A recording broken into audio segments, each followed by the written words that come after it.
جب بھی کوئی منفی پروپیگنڈا معاشرے میں پھیل رہا ہو، اب جیسے صحابہ کرام کے خلاف سوشل میڈیا بہت حرکت میں آیا ہوا ہے،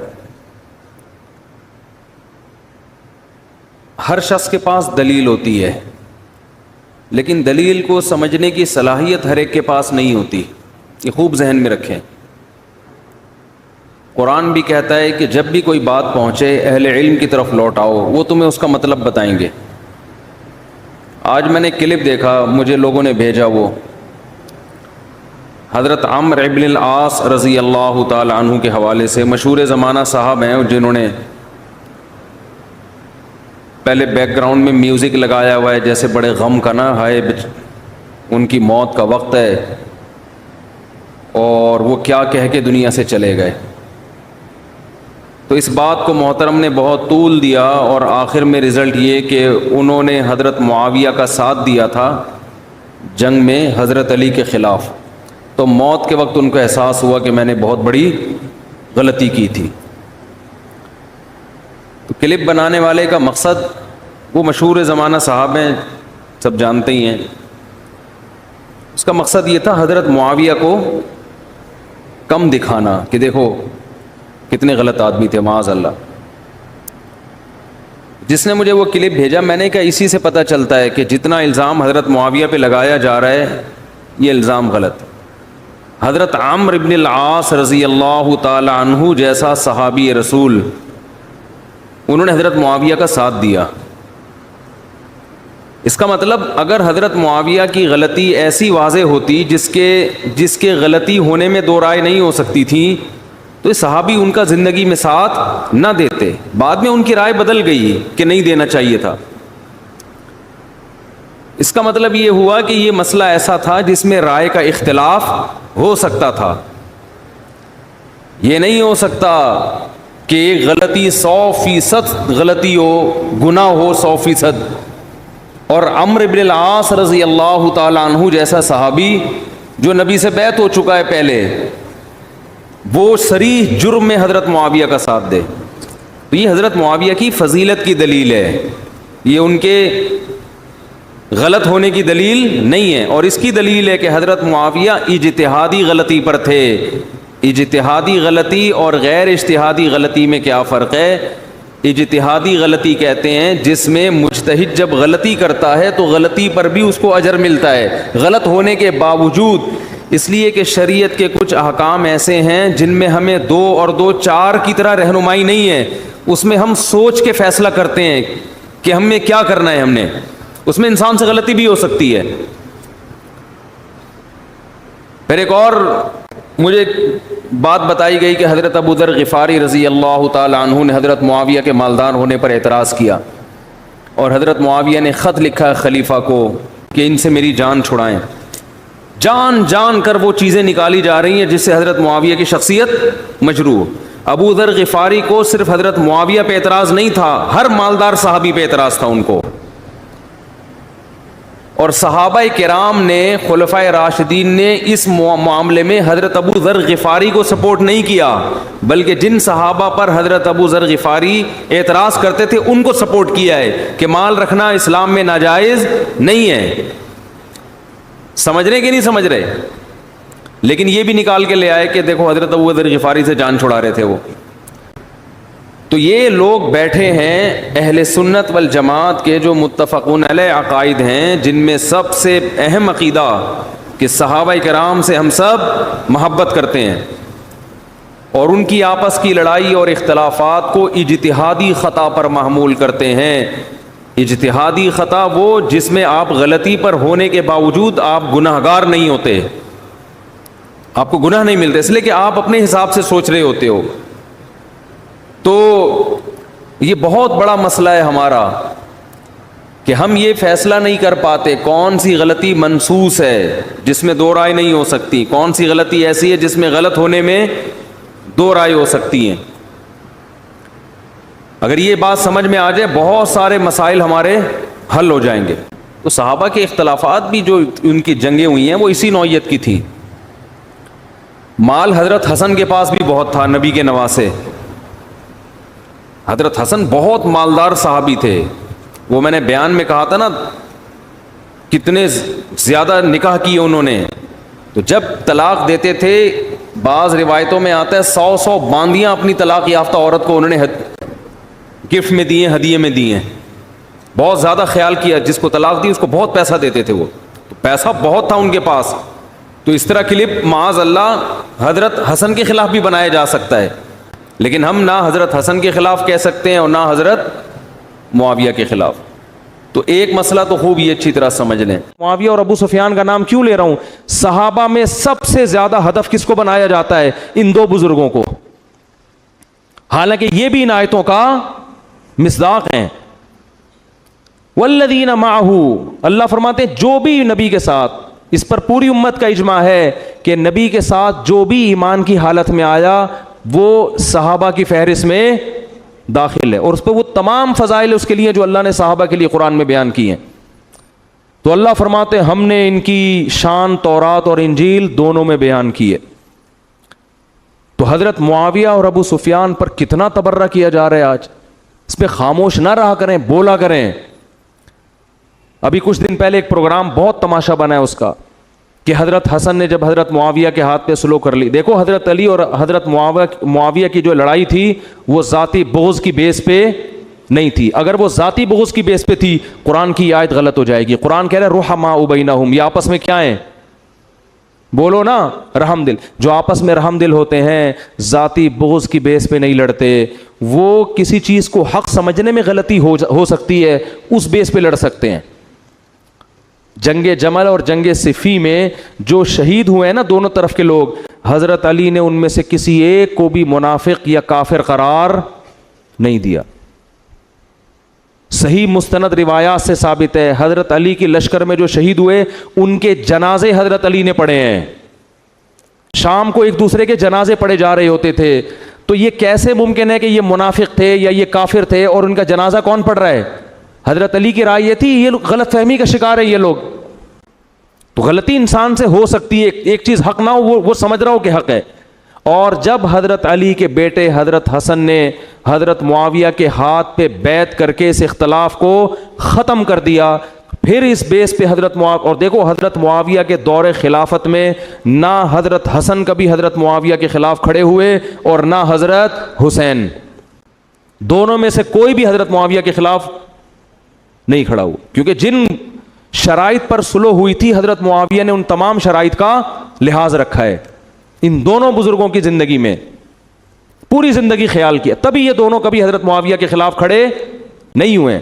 تو جب ایک اختلاف ختم کر دیا نبی کے نواسے نے, تو اس کا آپ پھر اگر اس اختلاف کو ہوا دیتے ہو اور حضرت معاویہ کو برا بھلا کہتے ہو تو آپ حضرت حسن کے ماننے والے نہیں ہو. حضرت حسن کے ماننے والے حقیقت میں وہ ہیں جو حضرت حسن کو اس اختلاف کو ختم کرنے میں فالو کرتے ہیں, جو پھر ان مسائل جنگ جمل اور جنگ صفی کو اٹھا کر حضرت علی کے مخالفین پر تان و تشنی کرتا ہے, تبرہ کرتا ہے, تو وہ حضرت حسن کے فالوورز میں سے نہیں ہے.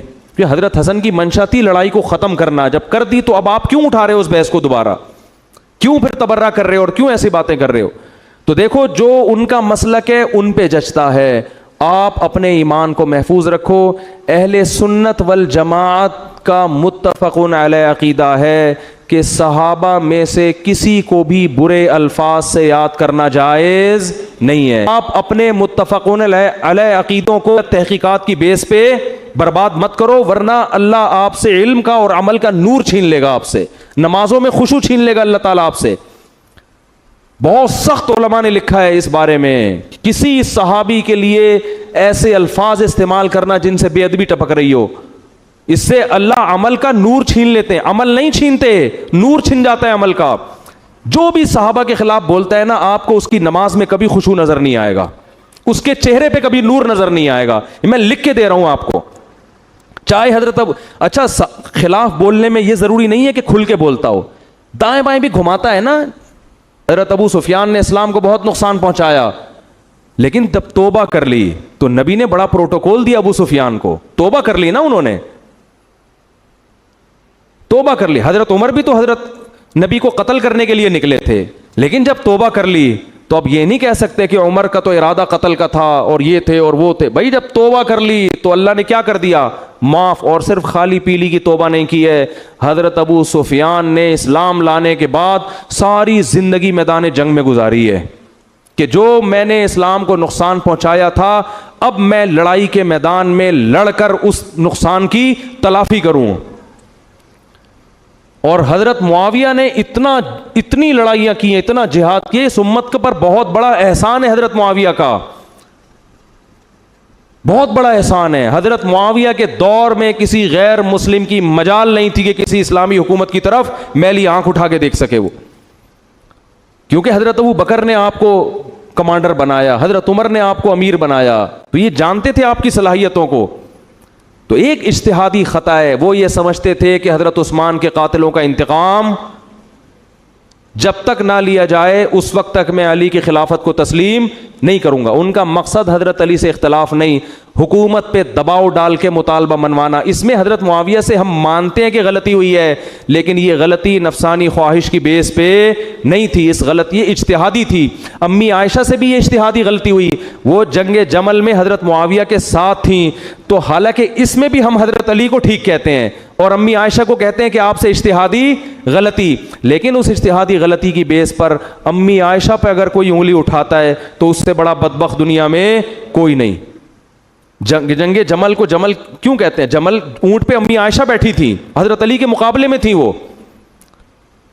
تو یہ اختلاف شیطان نے ڈلوا دیے, اور اللہ نے ہمیں بتانا تھا کہ اختلاف میں بھی کیا کرنا ہے تم نے. اور آج جو ہم نے آیتیں پڑھی ہیں اس میں قرآن کیا کہہ رہا ہے؟ وَإِن طَائِفَتَانِ مِنَ الْمُؤْمِنِينَ اقْتَتَلُوا, مسلمانوں کی دو جماعتیں اگر آپس میں لڑ پڑیں تو ان کے درمیان صلح کرواؤ.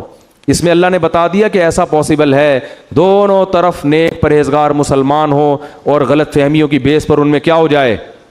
بولو, لڑائی. پھر آگے قرآن کے الفاظ دیکھیں کہ اگر صلح نہ ہو سکے فَإِن بَغَتْ إِحْدَاهُمَا عَلَى الْأُخْرَى, تو پھر دیکھو حکومت کے خلاف کون کھڑا ہوا ہے. جو حکومت کے خلاف کھڑا ہوا ہے حکومت کا ساتھ دے کے تم اس کے خلاف تلوار چلاؤ. فَإِن فَاءَتْ, اگر وہ رجوع کر لے, فَأَصْلِحُوا بَيْنَهُمَا, تو پھر قیامت تک تلوار نہیں چلے گی, پھر دونوں کے درمیان کیا کرا دو؟ صلح. اور قرآن کہہ رہے انما المؤمنون اخوۃ, یہ سب مومن آپس میں بھائی ہیں, ان میں صلح کراؤ. تو یہ اللہ دونوں فریقوں کو کیا کہہ رہا ہے؟ مومن ہیں. حضرت علی نے حضرت معاویہ کے خلاف تلوار چلائی, حضرت حسن نے کیا کیے؟ اس آیت پر عمل کیا کہ مومنین آپس میں بھائی ہیں, ان کے درمیان کیا کرو؟ صلح. تو ان کا خیال یہ تھا کہ اگر میں خلافت کا دعویٰ کروں تو صلح نہیں ہو سکتی, پھر لڑائی ہوگی, خلافت سے دستبردار ہو گئے. تو اگر آپ کی تھنکنگ پازیٹیو ہے تو آپ اس غلطی کی اچھی توجیہ نکال سکتے ہو اور صحابہ کے بارے میں اچھے الفاظ استعمال کرو گے. لیکن اگر آپ کے کھوپڑی میں خناس بھرا ہوا ہے, آپ کو منفی سوچنے کی عادت ہے, تو بھائی آج آپ حضرت معاویہ کو برا کہہ رہے ہو, کوئی بھروسہ نہیں ہے کل آپ باقی صحابہ کو بھی برا بلا کہو گے. پہلے یہ شیعہ لوگوں کا کام سمجھا جاتا تھا کہ وہ تو کرتے ہی ہیں, اب کچھ سنی بھی اس میدان میں کود پڑے ہیں اور صحابہ کے بارے میں غلط الفاظ استعمال کر رہے ہیں. ایک آخری بات کر کے میں اپنے بیان کو ختم کرتا ہوں. حضرت معاویہ اور ابو سفیان کو یہ فضیلت ہے کہ وہ نبی کے سسر اور نبی کے برادر نسبتی ہیں. ابو داؤد کی حدیث, آپ صلی اللہ علیہ وسلم نے فرمایا ان حق الذی اکرم بہ الرجل ابنتہ او اختہ, فرمایا سب سے زیادہ عزت اور احترام کے قابل وہ ہے جس کی بیٹی یا بہن تمہارے نکاح میں ہے. اگر کسی کی بیٹی میرے نکاح میں ہے, کسی کی بہن میرے نکاح میں ہے, تو وہ بھائی میرے لیے اور وہ باپ میرے لیے حدیث کے مطابق بہت زیادہ قابل احترام ہے. تو آپ بتاؤ جس کی بیٹی یا بہن نبی کے نکاح میں ہو وہ اس امت کے لیے قابل احترام کیوں نہیں ہوگا؟ نبی قیامت کے دن کہیں گے نہیں کہ میرے نسب کا, میری رشتہ داری کا کچھ خیال کر لیا ہوتا, میری رشتہ داری کا کچھ خیال کر لیا ہوتا. آپ کہیں گے ہم علی کی محبت میں یہ کر رہے ہیں. علی کی محبت میں جو کام علی نے نہیں کیا وہ آپ کیسے کر رہے ہو؟ حضرت علی کی 2 لڑائیاں ہوئی ہیں، لیکن حضرت علی نے نہ کسی پر جہنمی ہونے کا فتویٰ لگایا، نہ کسی پر منافق ہونے کا فتویٰ لگایا، نہ کسی پر کافر ہونے کا فتویٰ لگایا. شہداء کے جنازے پڑھے حضرت علی نے. اور پھر آپ حضرت حسن کے بھی اہل بیت میں سے ہیں، ان کے بھی قائل ہو. حضرت حسن نے، حضرت علی کے بیٹے نے، نبی کی حدیث کے مطابق کہ نبی نے فرمایا تھا کہ میرا بیٹا 2 مسلمان گروہوں میں سلح کروائے گا، تو حضرت حسن نے 2 مسلمان گروہوں میں سلح کروا کے اس لڑائی کو ہمیشہ کے لیے ختم کر دیا. تو اب آپ اس کو ہوا کیوں دے رہے ہو؟ آپ کس بیس پر آپ اس کو میڈیا کی زینت بنا کے صحابہ پہ تبرہ کر رہے ہو؟ تو یہ بات خوب یاد رکھو، حضرت معاویہ اور ابو سفیان سے ہمارا تعلق صرف صحابہ کی محبت والا نہیں ہے، بلکہ ایک بہت بڑا رشتہ کیا ہے کہ نبی کی بہن، حضرت معاویہ کی بہن اور ابو سفیان کی بیٹی کس کے نکاح میں ہیں؟ آپ صلی اللہ علیہ وسلم کے نکاح میں. یہ بہت بڑا رشتہ ہے. تو کل قیامت کے دن اگر آپ نے حضرت معاویہ ابو سفیان کو برا کہا تو کل قیامت کے دن نبی اپنی اس حدیث کا حوالہ دے سکتے ہیں کہ تم پر تو اپنے سسر اور اپنے برادر نسبتی کا اکرام. کوئی آپ کا سالہ گھر میں آتا ہے تو چائے کا پوچھتے ہو کہ نہیں پوچھتے؟ نہیں پوچھتے تو غیر خاندانی ہوگے نا. تو اللہ کے نبی کہیں گے نہیں کہ سب سے زیادہ خیال تمہیں کس کی رشتہ داری کا کرنا تھا؟ میرے رشتے کا کرنا تھا. تو میں آخر میں اپنی بات دوبارہ بیان کر کے بس ختم کرتا ہوں. جو شخص بھی کسی صحابی کے بارے میں بے ادبی کے الفاظ استعمال کرے گا نا، دنیا میں سب سے پہلا عذاب اس پر کیا آئے گا؟ اس کے چہرے کی رونق اور نور اللہ اس سے چھین لیں گے. عبادت نہیں چھینیں گے، عبادت میں روحانیت ختم. نماز کے درمیان بھی اس کو الٹے منفی خیالات ہی آئیں گے، اور وہ کیڑے نکالنے کا کام پھر ایسا کرے گا کہ ساری زندگی کیڑوں کے علاوہ اس کو کسی کے پاس کچھ نظر نہیں آئے گا. تو مثبت سوچ رکھو، پازیٹو سوچ رکھو. اللہ تعالی ہم سب کو سمجھنے کی، عمل کرنے